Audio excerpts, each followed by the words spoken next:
अखिलेश्वरो त्वं माता पिता गुरु आत्मा त्वमेवं ब्रह्मा त्वं विष्णुरुद्रस्त्वमेवं सिद्धश्रमो त्वं गुरुत्वं प्रणम्यं सिद्धश्रमो त्वं गुरुत्वं प्रणम्यम् ॐ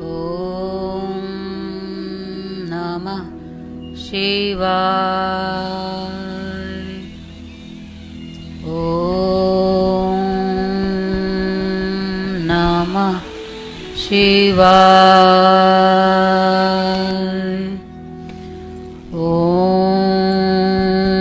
नमः शिवाय। ॐ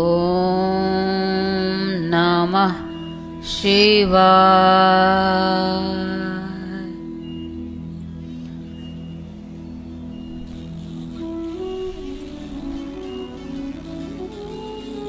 भगवान सदाशिव माता पार्वती के चरणों में प्रणाम करते हुए आप सभी साधकों को भी मैं प्रणाम करती हूँ और आप सबसे एक निवेदन भी करती हूँ कि आइए उस प्राण तत्व की ओर चलते हैं, उस भगवान सदाशिव की ओर चलते हैं जो सनातन हैं, जो शाश्वत हैं, जो इस पूरे ब्रह्मांड की कहें तो रचनाकार हैं, नियंता हैं, नियामक हैं और हम सब भी उसी की एक छोटी सी इकाई हैं। शरीर के बारे में आप सब ज्ञान रखते हैं, लेकिन प्राण, आत्मा और परमात्मा से आपको अभी परिचित होना बाकी है, जिससे प्रारंभ है और जो आपके अंतः में समाहित है, जो आपके श्वास के रूप में आपके शरीर में प्रवाहित होता है, जो आपकी इन आँखों से देखता है, जो आपके कान से सुनता है, जिसके माध्यम से ही आपके पूरे जीवन का संचालन हो रहा है, आप उससे बहुत ज्यादा दूर हैं और दर्शन आवश्यक है, क्योंकि जिससे जन्म लिया है आपने, आपके जीवन का आनंद भी उसमें ही निहित है। इसलिए निवेदन है कि मन, वचन और पूरे प्राण से आइए उस भगवान सदाशिव की ओर। कैसे आ सकते हैं? मन को आदेश दे करके कैसे प्रवेश कर सकते हैं? कैसे योग हो सकता है? महाशिवरात्रि के उपलक्ष्य में ये 3 दिवसीय कार्यक्रम आपके लिए रखा गया है। महाशिवरात्रि का अर्थ ही मिलन की रात्रि, और मिलन कैसे होगा, आपका योग कैसे होगा उस सदाशिव से, इस बात पे हम चिंतन अवश्य करें। हम भी करें और आप भी करें, क्योंकि बिना आपके किए आपका मिलन संभव नहीं है। यदि सिर्फ भोग में रहोगे तो वियोग में रहोगे, सिर्फ भोग में रहोगे, संसार के सिर्फ भोगों में ही यदि आप दिन रात सोचते विचारते और संसार में ही बस चलते रहोगे, तो आपके जीवन में भोग से रोग होगा और वियोग भी होगा। क्यों वियोग होगा? क्योंकि आपके जीवन की जो तृष्णा है अनंत है, एक जन्म लेती है, उसे पूरा करने की कोशिश करते हैं हम सब, और जब ही वो समाप्त होती है या पूरी हो जाती है, मन में दूसरी इच्छा का भी जन्म होता है, और ऐसे अनंत काल तक जीव हमेशा अपने आप में दुख में रहता है। और भगवान सदाशिव हमेशा आनंद में रहते हैं, सुख में भी नहीं, वो आनंद को परिभाषित करते हैं। और हम उन्हीं के अंश होते हुए भी हमेशा दुख की ओर ही अग्रसर रहते हैं। क्यों? क्योंकि हम जीवन को नहीं समझते और जीवन के दर्शन को भी नहीं समझते। क्या सत्य है, किस ओर हमें जाना है, क्या हमें पाना है, ये आपको जानना अति आवश्यक है। आप पानी के बुलबुले को ही यदि सत्य मानोगे तो फूटेगा तो दुख होगा। आप संसार की हर इच्छा को सत्य मानते हो, हर संपदा को सत्य मानते हो, ईश्वर को छोड़ करके। और आप भी इतना तो ज्ञानी आप हैं ही कि आपको ये ज्ञान है कि जो कुछ भी आपने अर्जित किया आज तक भगवान से ही अर्जित किया है और अंततः भगवान में ही आपको समर्पित भी हो जाना है। लेकिन उसके बावजूद भी हम जीवन को नहीं समझते हैं। आप मतलब साधक अभी अपने साधना के स्थितियों से मन को साधता है। साधना का अर्थ भी यही है। क्यों आपको साधना करनी चाहिए, क्यों पूजा और उपासना करनी चाहिए? क्योंकि उसके माध्यम से हम मन को साधते हैं। मन जैसे जैसे सधता है वैसे वैसे सत्य पथ की ओर अग्रसित होता है। इसीलिए साधक जीवन बड़ा ही उत्तम जीवन है। लेकिन साधक जीवन तो आप पथ पे हैं, आप साध सकते हैं, पर सदगुरु, अगर इस कलयुग की बात यदि करें तो सदगुरु भी नहीं साध पाता स्वयं को। जबकि गुरु का अर्थ क्या हुआ? गुरु का अर्थ ही ज्ञान से है, गुरु का अर्थ ही सत्य से है। शिव सत्य मतलब सत्य की परिभाषा आपको समझाए। क्या सत्य है इस संसार में? सिर्फ ईश्वर सत्य है, बाकी आप भी जानते हो सब नश्वर है। शरीर छूटेगा, आपका भी और हमारा भी, मतलब गुरु का भी शरीर छूट जाता है तो शरीर सत्य हुआ क्या किसी का? ये भान आपको होना चाहिए, ये ज्ञान आपको होना चाहिए। क्योंकि जब तक इस सत्य का ज्ञान आपके अंतर में नहीं होगा तब तक आपका मोह भी इस चंद टुकड़ों से नहीं निकलेगा। आपका मोह किससे किससे मोह है? आपको शरीर से पहला मोह। सिर्फ शरीर का ही ज्ञान क्यों? शरीर तो माध्यम है। भगवान ने इसे अपना घर कहा है कि ये धाम जरूर है, लेकिन इसमें निवास करने वाला शाश्वत शिव सिर्फ वही सनातन है। सनातन की भी सच्ची परिभाषा आपको जाननी चाहिए। सनातन का अर्थ ही शिव से है और शिव अहर्निश आनंद में है। कभी भी वो अंतर नहीं करते। न धर्म पे, धर्म का अर्थ भी समझिए। धर्म क्या है? दया धर्म है, करुणा धर्म है, ममता धर्म है, प्रेम धर्म है। परस्पर एक दूसरे में जीवों में प्रेम होना चाहिए।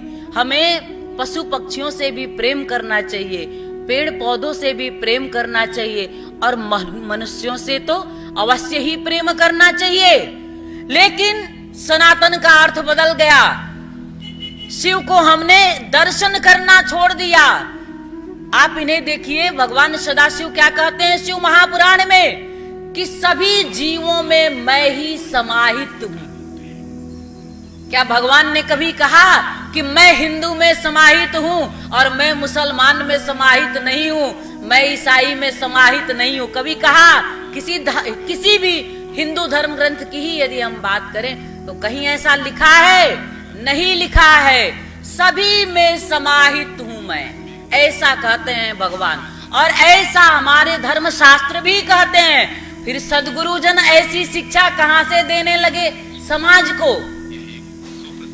ऐसी दुर्बुद्धि किसी में भी हो तो उसे हम नहीं कहेंगे कि ये ज्ञान है। ब्रह्मवाणी पुस्तक में भगवान कहते हैं धर्म के नाम पे मुझे मत बांटो। धर्म क्या है? दया धर्म है। जीवों पे दया करो। करुणा धर्म है। आपके हृदय में करुणा होनी चाहिए, निष्ठुरता नहीं होनी चाहिए।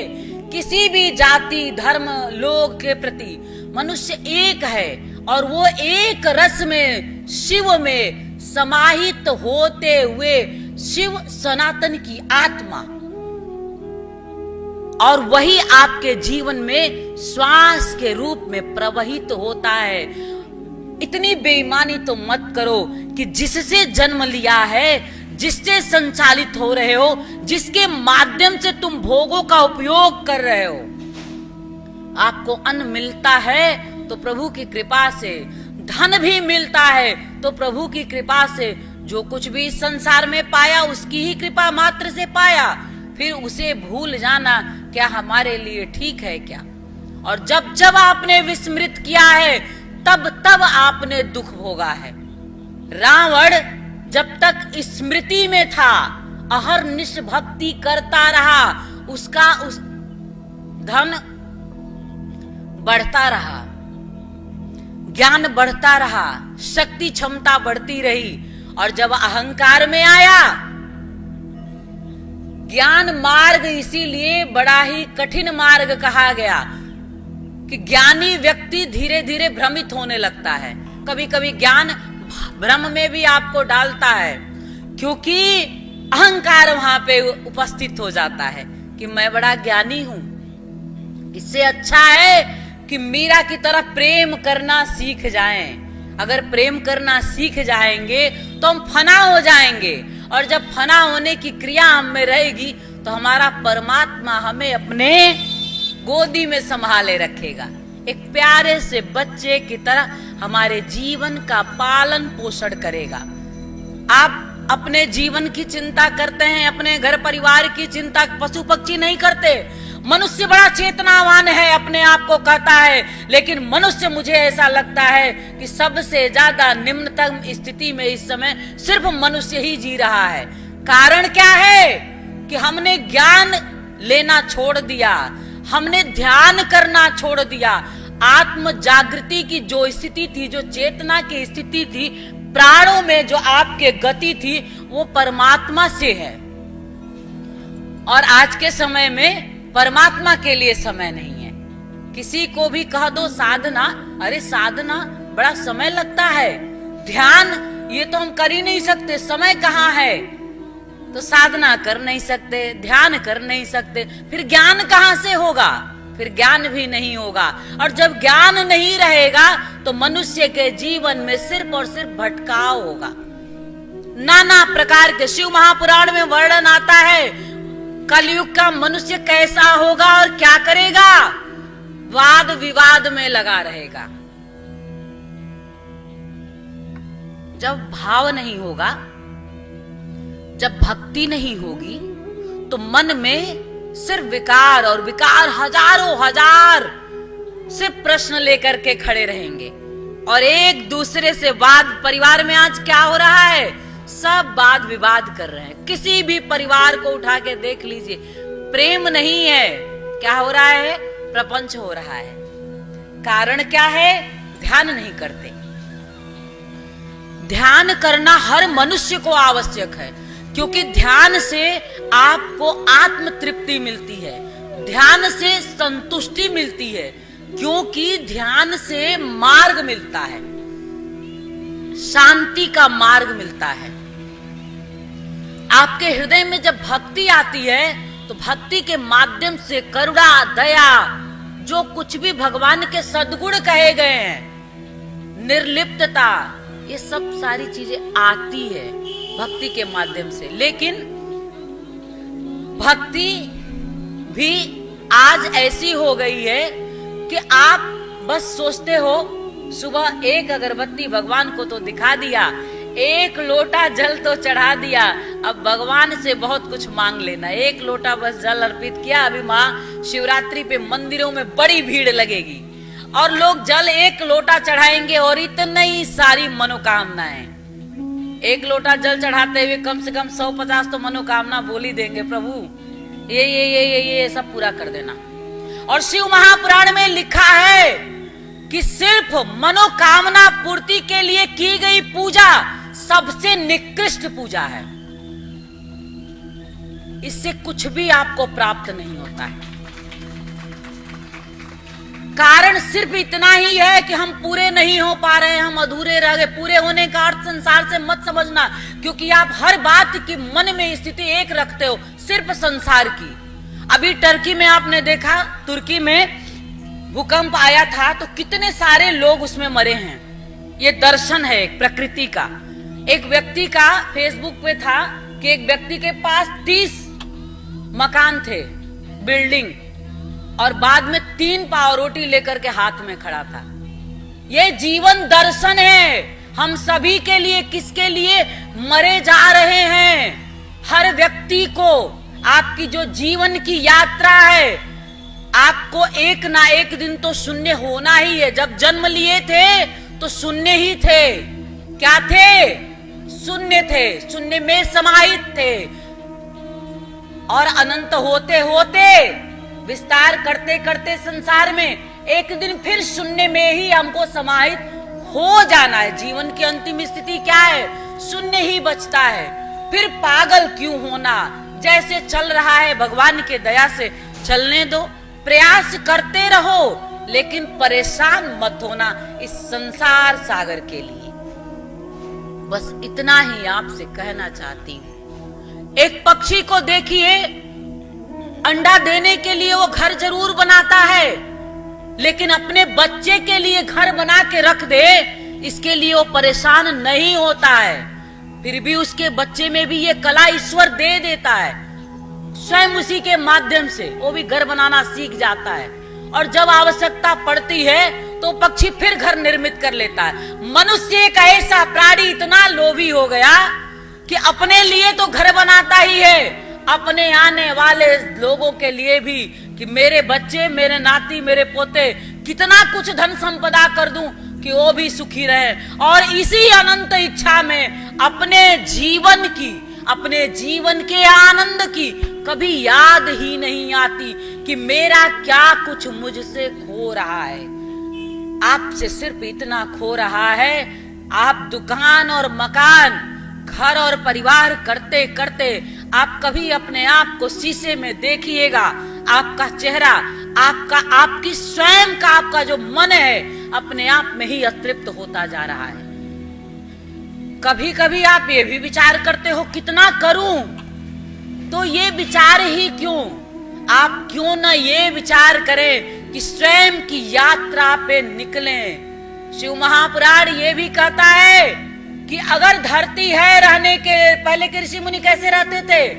कंदराओं में भी रह लेते थे, गुफाओं में भी रह लेते थे। मुझे गुरुजनों से यहीं पे थोड़ी सी समस्या होती है कि धर्म शास्त्रों की ही बात करते हैं, लेकिन धर्म के अनुरूप नहीं चलते हैं। जो समाज के अग्रज व्यक्ति हो, चाहे वो सद्गुरुजन हो, चाहे वो नेता लोग हो, ये समाज को हमेशा, समाज के पालक लोग हैं, तो इनका आचरण कैसा होना चाहिए? ये खुद जब निर्लिप्तता में रहेंगे, निर्विकार की स्थिति में रहेंगे, तब तो समाज को सुंदर आकार दे पाएंगे। अगर हम स्वयं डूबे रहेंगे तो आपको क्या हम पार लगा पाएंगे? तो शिव महापुराण में ऐसा वर्णन आता है कि अगर भूमि है आपके सोने के लिए, तो क्यों पागल हुए जा रहे हो कि मेरे पास पलंग होना ही चाहिए। प्रयास करो, प्रार्थना भी करो धन की इच्छा के लिए, लेकिन आपकी प्रार्थना, मनुष्य, आज का समाज बहुत तेजी से बदल रहा है।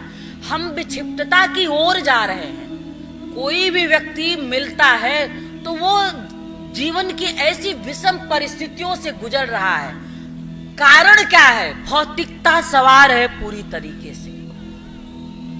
पश्चिमी सभ्यता के लोग भौतिकता को जीते जीते अब निकल चुके हैं, और वो अब आते हैं, पता चलता है उनके पास करोड़ों की संपत्ति है, छोड़ के आए और आके यहीं गंगा के तट पे बैठ के भगवान सदाशिव का ध्यान कर रहे हैं, या सड़कों पे निकल करके कृष्णा हरे कृष्णा हरे कृष्णा हरे कृष्णा कर रहे हैं। वो आत्मा की ओर लौट रहे हैं, और हम स्वयं को सनातनी कहते हुए घोर संसार की ओर बढ़ रहे हैं। क्या सनातन आपको यही सिखाता है? या सनातन की यही परिभाषा है? सनातन की परिभाषा तो भगवान सदाशिव है, जो हमेशा अपने आप को निर्लिप्त ही रखते हैं इस संसार सागर से, और देवता हमेशा भगवान सदाशिव के सामने हाथ जोड़े रहते हैं। कौन ज्यादा शक्तिशाली हो सकता है? जो मोह में रहेगा वो शक्तिशाली कभी हो ही नहीं सकता, क्योंकि एक मन में मोह लगा रहता है ना, ये बेटा मैं क्या करूं, इसका ही ध्यान रखना है, ये घर, ये परिवार, ये लोग, इसी के बस ध्यान रखना है। बस इसी के ध्यान में आप आगे नहीं बढ़ पाते हो, क्योंकि ये समाज, आप ये विराटता, ये संसार आप नहीं सोच पाओगे, क्योंकि कहीं ना कहीं आप एक जगह टिक गए हो। और बहुत सारे देवी देवता भी ऐसे ही करते हैं। देवताओं की भी स्थिति देखिए तो अहरनिश इनके पास जाते हैं, क्योंकि ये अहरनिश ध्यान में जो स्वयं की ओर होगा सिर्फ वही शक्तिशाली होगा इस संसार सागर में। अन्यथा बाहर की स्थितियों में देखने में शक्तिशाली कोई हो सकता है, लेकिन उसका पराजय स्वयं का अंतर जगत ही जानता है। ऐसे बहुत सारे व्यक्ति इस संसार में आपको मिल जाएंगे। न सफेद पोशाक से कोई नेता हो जाता है और न भगवा कलर धारण करने से कोई सदगुरु बन जाता है। गुरु तो वही है जो आपको संसार से सार तत्व तक की यात्रा करा दे, उस भगवान सदाशिव से मिला दे। और मेरे जीवन का ये सौभाग्य कि मैंने अपने जीवन में ऐसा गुरु पाया कि गुरु के माध्यम से मैंने उस ब्रह्म तक की यात्रा की। और भरोसा नहीं है तो ब्रह्मवाणी आप दर्शन पढ़ सकते हैं। जब पढ़ते हैं तो आपको जीवन दर्शन झरता है। प्रेम को ही सर्वस्व बताया, दया को ही सर्वस्व बताया, और आप भी यही युक्ति जीवन की सीख लीजिए, तब जाकर के आपके होठों पे मुस्कान होगी। ऐसी कोई इच्छा न हो आपके जीवन में कि आपके होठों की मुस्कान छिन जाए। दिन रात मंथन संसार का चलता है दिमाग में, तो मनुष्य धीरे धीरे जर्जरता की स्थिति में चलता चला जाता है। और अगर सदाशिव का अहरनिश ध्यान हो जाए तो योगियों की तरह भगवान सदाशिव में ही बिहरते हुए इस संसार सागर में आनंद का हम परिचय दे जाएंगे। और अगर जन्म लिया है तो आनंद का ही हम परिचय दे संसार को। एक ही सही, लेकिन कोई एक तो समझ पाए उसे। हमारी कोशिश यही होनी चाहिए, और आप सबकी ये हमारी कोशिश होनी चाहिए कि एक भी तो कोई समझ जाए उस भगवान को। क्या स्वरूप है उनका, क्या दर्शन देना चाहते हैं वो क्यों कहते हैं कि खाने के लिए फल है तो भोजन के लिए परेशान क्यों होते हो, पानी के लिए नदियां हैं तो फिर आप क्यों नाना प्रकार से। आप आज क्या सोचते हो, पहले भी पानी लोग पीते थे, छान के ही पीते थे क्या? जमीन ही तुम्हें पानी देता है और यही तुम्हें भोजन भी देता है। लेकिन मनुष्य विचारों में इतना विचार करते जा रहे हैं और फिर भी हम आए दिन रोगी होते जा रहे हैं। कारण क्या हो गया? क्योंकि हमने अपने मूल को छोड़ दिया, योग में नहीं है हम। कोई भी व्यक्ति आज के समय में योग में उसे कह दो सब निरर्थक लगता है। ये बातें भी लोगों को निरर्थक लगती है और समय भी देना इन चीजों में निरर्थक लगता है। और जब मर जाते हैं तो राम याद आते हैं और राम नाम सत्य कहते हुए शमशान पे पहुंच जाते हैं। सिर्फ वही और वही उस समय आपको सत्य शिव भगवान याद आते हैं। वो फिर सार्थक लगता है क्या? जीते जी याद करने की आवश्यकता है, जीते जी स्मृतियों की आवश्यकता है। अगर जीते जी आप नहीं समझे तो मरने के बाद आपको कोई समझाने वाला नहीं आने वाला है। जीते जी समझिए और हर एक पल को समझते हुए चलिए भगवान की ओर, तब जाकर के आपका जीवन आनंद से पूर्ण होगा।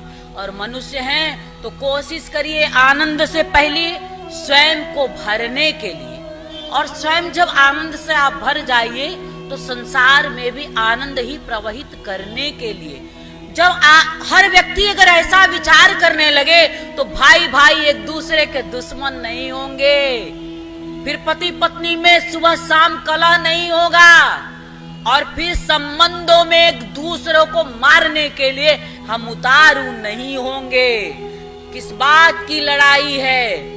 सिर्फ इस बात की लड़ाई है कि जीवन सत्य दर्शन की ओर नहीं है। और शिव भगवान सदाशिव तो यही दर्शन देते हैं आपको कि आओ अहरनिश मेरी ओर। ब्रह्मवाणी में भी उन्होंने बड़ी पुकार किया है, हर बात में कहते हैं आओ आओ मुझ में आओ, मुझ में समाहित हो जाओ। कैसे समाहित हो सकते हो? गुरु दीक्षा के माध्यम से। गुरु दीक्षा का अर्थ ही ज्ञान से है, ज्ञान दृष्टि आपको मिले, सत्य की दृष्टि आपको मिले, और संसार से यात्रा करते करते धीरे धीरे ही सही लेकिन आप ईश्वर की ओर बढ़ें। अपने मन को, आपका जो मन है, शरीर आप स्वच्छ कर लेते हैं लेकिन मन मैला रह जाता है क्योंकि आप मंत्र नहीं करते हैं। यदि गायत्री मंत्र रोज आप करना शुरू करें तो आपकी आध्यात्मिक यात्रा बड़ी अच्छी होने लगती है और अंतर जगत से बहुत कुछ पाया जा सकता है। जो ज्ञान आपके पास नहीं है वो भी आप अर्जित कर सकते हैं। जो कुछ भी ज्ञान और विज्ञान इस संसार सागर में आया वो किस माध्यम से आया? ईश्वर के माध्यम से आया। संसार की भी पूर्णता चाहिए या सार तत्व की भी आपको प्राप्ति चाहिए तो सिर्फ एक माध्यम है, अंतर जगत की यात्रा, और वो सद्गुरु के माध्यम से भगवान सदाशिव में समाहित होते हुए आप अपनी यात्रा को पूर्ण कर सकते हैं। इसलिए मैं आप सभी से यही कहना चाहूंगी, जीवन को अंतर जगत की ओर भी ले चलिए। बाह्य जगत की यात्रा आपने बहुत की लेकिन थोड़ा अंतर जगत को भी समझने की कोशिश करिए, अन्यथा शरीर तो एक दिन छूटने वाला है, छूट ही जाएगा। कभी किसी का रहा क्या जो आपका रहेगा? एक दिन छूट जाएगा, फिर पछताते हुए रह जाओगे। जब आदमी धीरे धीरे बूढ़ा होने लगता, सबसे ज्यादा कौन पछतावे में होता है? नए जब तक रहते हैं हम नहीं चेतते, बच्चे पे तो याद ही नहीं आता, बड़े होते हैं तो भी अपनी दुनिया में खोए रहते हैं, बुढ़ापे में सबसे ज्यादा याद आती है। बुढ़ापा जब आता है तभी आदमी थोड़ा थोड़ा विचार करने लगता है, क्या पाया और क्या खोया, क्या पाया और क्या खोया। नहीं, अभी से, इसी वक्त से अपनी बाहर की दुनिया को जीते रहो। नहीं मना करती हूं मैं, लेकिन अपनी अंदर की दुनिया को भी आप जीना शुरू करिए। एक बाह्य जगत की यात्रा को आप समझते हैं तो हमारे साथ, गुरु के साथ, जहां से आप शक्ति ले सकते हो, जहां से आप भक्ति मिल सकती है आपको, जहां से आप आनंद की प्राप्ति कर सकते हो, जहां से आपके घर में सुख शांति समृद्धि आ सकती है, उस अंतर जगत की यात्रा पर भी निकलो और मन को संतोष की ओर ले चलो। संतोष ही सबसे बड़ा धन है, अन्यथा इस संसार सागर में कुछ भी ऐसा नहीं है जिससे आपको पूर्ण संतुष्ट किया जा सकता हो। लेकिन जो ही आप सद्गुरु के माध्यम से भगवान शिव की ओर बढ़ते हैं, सच में आप अपने आप में संतुष्ट होते चले जाते हैं। ऐसी संतुष्टि, ऐसी समृद्धि, ऐसे जीवन का आनंद आप सभी को प्राप्त हो, ऐसी मैं अपने प्रभु से प्रार्थना करती हूँ आपके जीवन के लिए। और आप सबको भी मैं अपने हृदय से ढेर सारी शुभ कामना देती हूँ, मंगल कामना करती हूँ।